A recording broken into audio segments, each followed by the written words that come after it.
Lecture du livre de Jasher ou le livre du juste. Lecture de la section Toldoth Yitzhak, livre de la Genèse. Chapitre 27.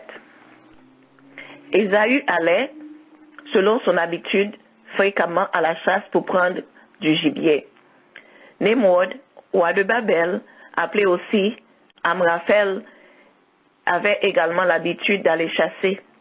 Or, Nemrod était jaloux d'Ésaü et il cherchait sans cesse à le tuer. Il arriva un jour qu'Ésaü, étant à chasser dans les champs, vit venir Nemrod accompagné de 2 hommes dans un lieu isolé, car les gens du roi et ses guerriers chassaient de divers autres côtés. Alors Ésaü s'embusqua pour guetter Nemrod. Le roi, à la recherche de ces gens, passa auprès d'Ésaü caché.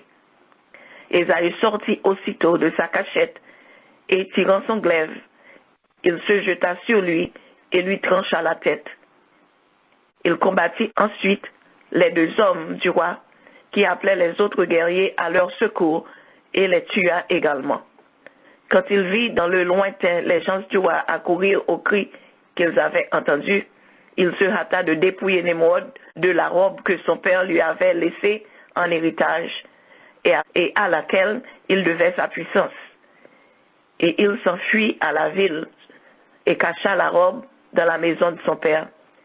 Et ainsi fut avéré le songe de Nemrod, car il fut tué d'une manière humiliante par un descendant d'Abraham.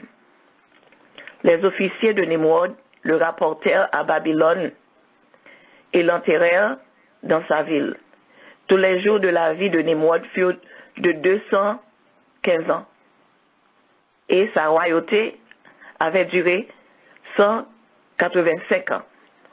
Après sa mort, son royaume fut démembré en plusieurs États, car tous les rois qui lui avaient été soumis reprirent chacun sa première autorité, et les officiers de Nemrod leur furent assujettis pendant longtemps.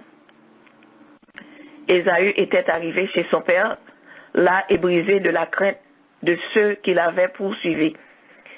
Il était inquiet jusqu'à désespérer de la vie, et il dit à Jacob son frère, « Puisque je vais mourir, à quoi me servira la primogéniture ?» Et Jacob agit avec adresse, mais c'est Jéhovah qui avait ainsi disposé les choses.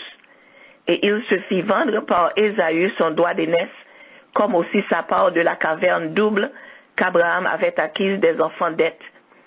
Jacob écrivit la vente sur une feuille, et tous 2 y apposèrent leur sceau en présence des témoins.